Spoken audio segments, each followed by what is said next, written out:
Eamon Khan here for Seconds Out with Frazer Clarke in Loughborough. Frazer, good to see you, good to speak to you again. Waiting on some news for you though.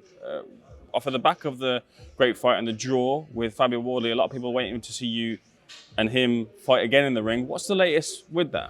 Yeah, I think, the talks are well underway. It's getting, obviously, we both need a little break afterwards. There's no doubt in that. But now, I'm in the gym ready to go again. I'm taking it. Fabio's doing his bit again. We're taking over both of us. So if it's not each other, we just need to fight. But ideally, I think the British fans deserve to see us fight again because not from me saying myself, but everyone saying it was such a good fight. So I don't see why we shouldn't do it again. So hopefully we'll have some news soon. If not out fight, I just need to be out again because I don't like being inactive. No, I hear that.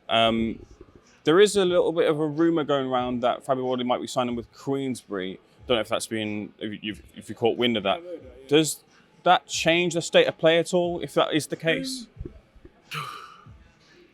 I mean, it might do. It might change it in a good way for me. It possibly end up on a Saturday bill, you know what I mean? And they've been fantastic recently. But no, I think we're in a state of boxing now where promoters are working together a lot better.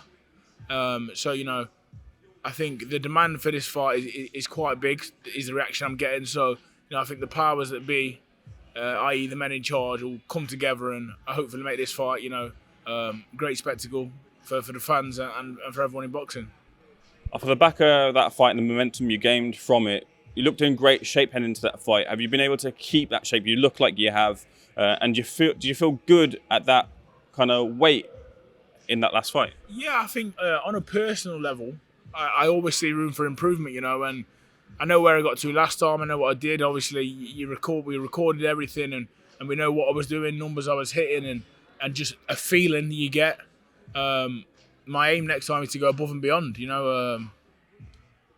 I wasn't quite sure what it took to go into a camp for a title, British title, 12-round fighting, and it was difficult. But now I know what I'm expecting, and like I said, to go further and go beyond is something that I'm looking forward to. But it's going to be difficult. But yeah, I do look forward to it. Challenging myself and seeing how much personally I can develop as a fighter, as an athlete. I'm always trying to make them little gains that will give me the edge when it comes to fighting. Imagine it will be a feeling of disappointment if it isn't Wardley next. Then have you looked at the lay of the land and maybe had some look out at some of the possible other opposition? Yeah, what it is, like you say, it's a difficult one because I felt like so far in my career, I've not found that person that brings out something in me yet. For whatever reason, and it's not an excuse, but I think with Wardley, I had that big fight feeling. It brought the best out in me and brought the best out in him as well. So it would be disappointing, that's him or that caliber of fighter is something that I need personally. But have a look at the landscape. Yeah, I have, and there is options. There's fights being talked about, but there's also the heavyweight division at the minute is very active. There's a lot of people tied up. There's a lot of people going to fight each other, and that's worldwide, So we'd have to think long and hard about who I do get in there with. But at the end of the day, this is not the sport to be in the gym every day hitting bags and sparring. You need to be active. You got to be fighting. So hopefully sooner rather than later, some decisions come to somewhere, and whether it's Fabio, if it is great. If not, we'll go for the next best option and get a good fight. Competitive fight. Irrespective then of who it is, when are you next out? Then have you got a date? Yeah, it's going to be end of August, possibly September. But the end of August September's the latest. End of August the earliest. Looking forward to seeing you back in action. Let's cast your eye to some of the other members in the gym. First of all, Riakporhe has a date with Destiny, world title shot that he's been looking for a long time, against a familiar opponent in the form of Chris Smith. Look, when it comes to conversations you have with Richard, how confident is he feeling heading into reigniting that grudge match? He's super confident, and with the work that he's doing, so he should be. You don't know what your opponent's doing. You see what you see, clips here and there on social media, but Richard can go into this fight knowing that in this very room here, and on that track outside, he's done the work he's needed to do to put himself in the best position to go and win that fight. Listen, we know he's up against a champion and a good champion. Someone who I really like. So it's one of them again. It's your gym mate versus someone who you've got a lot of time for, a lot of respect for. Not just Chris, the team, Shane, and everyone in the gym, to be honest. So if I was Richard, I'd be expecting a real tough night, because not just Chris being a good fighter, Shane and the team being what they are in British boxing, the very good win ratio. So Richard's having to justify this fight by doing the work in this gym, and from what I've seen, obviously I've been here through the whole camp, he's definitely done that. You got a real good relationship with Shane. From what I saw from ringside, Shane was really egging you on, was calling out shots for you. He really wanted to see you beat Fabio Wardley. They're good people, I've met loads of people in boxing, almost everyone. I've been around the shows for a lot of years, and Shane and obviously Barry. They're always they've always had time for me. Always give a little bit of advice here and advice there, and speak well to me, and I just reciprocate that. I've got all the time in the world for good people and good boxing people, and they have a good stable of a few lads that I'm friends with. They've worked with loads of my friends in the past, and they've trained them and obviously guided some of their careers. So I just take people at face value. If you're good to me, I'm good to you, and they've always been very, very nice to me, like I said. From what I'm hearing, Boxer looking to do something similar or even top what they did in the Bournemouth Stadium show, which I was there for, which was a brilliant occasion, looking to kind of bring the big event feel for it. Important that Richard, he embraces the moment, but also doesn't get, too overtaken by it too. Yeah, you don't want to get caught up in it. You definitely don't, but it's probably different for him. But as a fan, you can't help but be excited, Stadium fight, Croydon, Selhurst Park, Richard's from the manor. Chris has got great travelling support. I'm hearing there's live DJs there. I'm hearing the ring waltz is going to be something special. Summer, nice weather. I'm expecting a little festival feel to it. Do you know what I mean? So I hope everyone turns up and has a wicked night, and the fights, the card lives up to it. We've got Richard Riakporhe on there, Ben Whittaker in his first his title fight, I think, for Ben, and a little bit of a grudge match as such with this guy that's come from nowhere. So I think there's a lot to look forward to, and as a fan, I've got a busy weekend. I could probably do without being there. I'm away the next day, but I don't want to miss it. Do you know what I mean? I don't want to miss the atmosphere. I don't want to miss the fight, obviously, my gym friend and Chris and Ben being on as well. But I'm looking bloody forward to it. I feel like it's the start of the summer is at this show, so I'm looking really forward to it again. How much of the first fight can either fighter, but more specifically Richard, take into the second fight? You take away that little confidence thing that you beat this man before. Other than that, I think Chris is a different fighter, different physically, different mentally, different team. I believe. I can't remember who it was. Yeah, so and obviously they've got a lot of momentum behind them. So you can't take too much away from it, but in your head, you've had your arm raised over this man, so that'll give you a little bit of confidence, definitely. But like I say, I think Richard's confidence should come from his preparation, not from the time they spent in the ring before. You almost have to let that go, and you take your confidence from the last 8-10 weeks, whatever it is you've been in this gym. Well, a whole career, in fact, because you went your world title. It's a little bit different. Your whole career spans to this moment, so I think you should definitely take the confidence into the fight. But like I say, from hitting this bag and running the roads outside in the sparring, the last fight, you get a tiny little bit from it, but not too much. I think it'd be foolish to do that. Can we get your thoughts on the heavyweight division, being a heavyweight yourself? We've had a lot of movement, and it seems like every time something happens in Saudi, the heavyweight landscape just shifts and changes. Off of the back of last weekend, Zhang's defeated Wilder. A lot of people talking about maybe this being the end for Deontay Wilder, and also Daniel Dubois has got, for some, an upset victory over Filip Hrgovic, setting up a fight with Anthony Joshua. First of all, we'll start with the British interest in the form of Dubois. Dubois and AJ, is that a fight you want to see, and what do you think of that fight in general? Yeah, I think it is now. After the performance. I mean, if it had struggled with Filip Hrgovic and nicked it on a close decision, then maybe not. But the way he dealt with things, the maturity he's shown. I know Daniel's another heavyweight, but I have to just applaud him and say well done. The signs of, he's had his doubts, he's had his ups and his downs, but I think he's a perfect example to everyone. Boxing is like that. 1 minute you can be top of the world, next minute you're nobody. he had all that trajectory at the beginning. He's the next big star. Then he has his loss to Joyce. He's down, and then he loses to Usyk, and he's getting called a quitter left, right, and centre. And then he comes back and walks through 30 backhands off someone that's supposed to beat him, and ends up taking him out. So I congratulate him. And in terms of the fight, it's a little bit interesting just because I'm one of the few people I've sat this close to the ring and seen them two exchange leather before.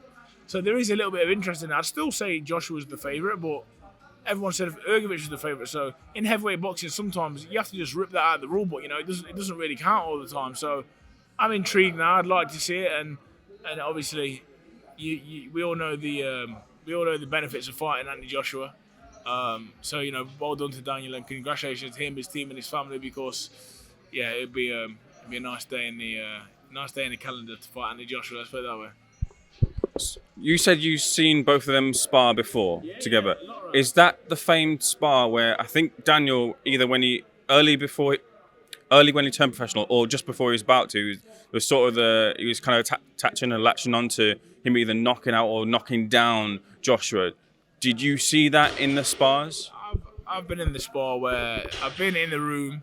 I've been involved in the spars where they both exchanged leather. I've been in the spars.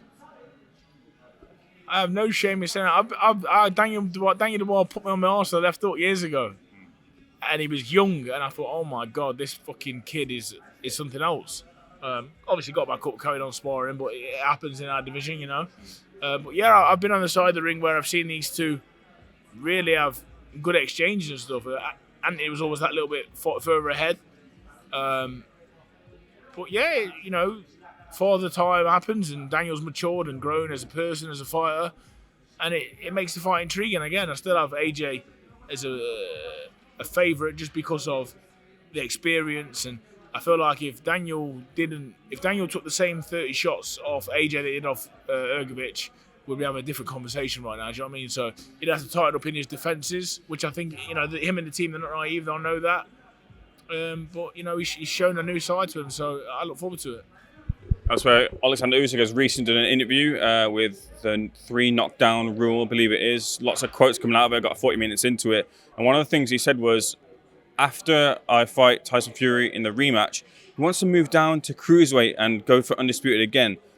Great accolade and great achievement, but would it be a shame to lose him from the heavyweight mix, Frazer? Depends who you're asking. Any heavyweights would be glad to see the back of him because he's fantastic. But great achievement and tough achievement. Like going from cruiserweight to heavyweight is, don't get me wrong, that's astronomical. It's unbelievable. But going back down to fight at a different pace with probably more skilled fighters, that's a big ask. That's not easy at all. If he does that, if Oleksandr Usyk jumped off this balcony, he'd probably fly. That's how good I think he is. So. Listen, he's the undisputed heavyweight champion of the world. If he says he's going to go to cruiserweight again, I don't disagree with him. He probably will. He probably will be undisputed again at that weight. He's that good. Who do you favour in the rematch between Fury and Usyk? It's not who I favour. It's listen. I remember I was almost this close again watching that fight. Probably sat where you are. When Tyson was on the form, he was shit hot. When he was controlling that fight, he was shit hot. Now, again, I'm not telling him and the team what to do, but I go back, I look at them few rounds, and think if we do this for 2 or 3 rounds more, we win the fight. So he hasn't got to go and dramatically change. He's got to do what he did a bit more consistently. Maybe fuck the showboating off, come out a bit more serious, but obviously that's in his character as well. Who's the favourite? I don't know. I'd probably say Usyk at this moment just because of the way he finished the fight.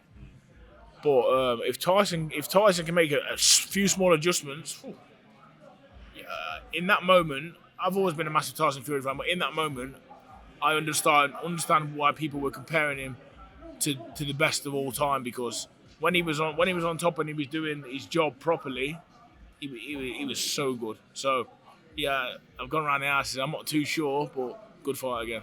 So delve into that a little bit more. Do the few small adjustments that you look for include using the heavyweight assets that people were talking about heading into this? Now, it's easy for me to say, but from the conversations I've had with some coaches and fighters, they seem to feel that Tyson didn't quite maybe utilize what makes him so great, what got him to the dance a little bit, his size, his reach, leaning on opponents like he used to. Or was it just taken away from him by Usyk? I often get this, and I understand what people say and what people think, but you don't win fights by leaning on people. You maybe slow down your opponent a little bit, but it doesn't win you the fight by any stretch of the imagination. You win the fight by landing punches on people. And when Tyson led off and took control from the centre, and he was the second it started getting hard, when the second he stopped punching, and I know that sounds daft, but what I mean is he stopped giving Usyk things to think about, so he was able to walk in quite easily. Now, when he was throwing a jab, not even a hard jab, when he was just throwing it into the space even, it was giving Usyk things to think about. And then the second and third shot that were coming off that, looping shots, we know Tyson's an orthodox, looping shots around the side, the body, the head. It was, honestly, God, it was something to behold. It was really fantastic work. But I get what people say as well by using the size. At times, if he does get in close, and you might want to have a little lean or you might want to have a little dig inside for the later rounds. But you can't just hug him to the win, because he's not going to win the fight, is he? But yeah, I think if you're talking about him using his size and being in control, then absolutely, I think that's the way for him. You feel that maybe there needs to be an adjustment in the corner as well? A lot of people have talked over this corner, and it's a personal preference, isn't it? Do you know what I mean? I think for me, what do you like? For me personally, it's one voice. Obviously, you've got people in the corner, and I imagine it's hard for them to not say their bit, but that's part of being a disciplined team and a controlled team. But I personally would like the one voice, solid voice, calming, instructive, and just go. If you need the right outfit said to you, then say it. Give me a shake up, squirt some water in my face, do what you got to do. But I think a little bit too much noise probably would be a bit of a distraction. Yeah. Bringing us back to yourself, when we talked about the lay of the land in the heavyweight division, there was a fight that was announced in the form of Chisora versus Joyce. Putting the controversy aside, imagine you have an eye on the winner there. Yeah, I think naturally, these are the fights that are being talked about with myself now. So in the future, I don't know how much Chisora's got left. He said he might have 2 more left with this one and 1 more. Who knows? That could be his last fight. Me and Big Joe, obviously we've got the amateur history. I owe him. I don't owe him 1. I owe him 4. I've never had a victory over him. So, just from a personal point of view, I'd like to have my chance at avenging that. I think it's something that'll. If I don't, then it's going to stick with me for the rest of my life. But they're great fights, and people talk about these guys. Oh, they're coming to the end. This and that. They're still. I know them both well. They're both still dangerous fighters. And on their day, it only takes 1 second. Switch off with Derek. It's lights out. Let Joe get into a rhythm. He's a hard man to stop. So I look forward to the winner. Yeah, I'll have a look and hopefully I think our paths will end up definitely crossing. On the closeout with, I saw you were overcome with joy to see Lewis Richardson book his ticket to the Olympics there. How do you feel about the prospects of Team G coming home with gold in the boxing division? They're up against it. There's no doubt about it. There's some real good fighters in there, some real good boxers coming through, and I think they've had 6 or 7 qualify. And I wish them every success, but you know what it takes. It's difficult. The Olympic Games is the pinnacle, and it's very difficult. You need the best 2 or 3 weeks of your life in terms of not getting injured, not getting sick. You need a little bit of luck with the draw. They've got the right coaching team there, and the support team to help them get through it because they're so experienced, but we've got a good team. It's inexperienced. I don't want to put no pressure on them. I want them to all go there, all do the best, and understand that they're representing their country at the Olympic Games. They're one of a very small handful of people, but go there and just give it everything. If you leave that Olympic Games knowing you've given it everything in the build-up, in the games itself, you'll walk away. You'll be proud of yourself forever, and hopefully you pick up a few medals along the way. Frazer, very well said. Good conversation. Looking forward to seeing you back in the ring. Thanks for speaking SecondsOut, sir.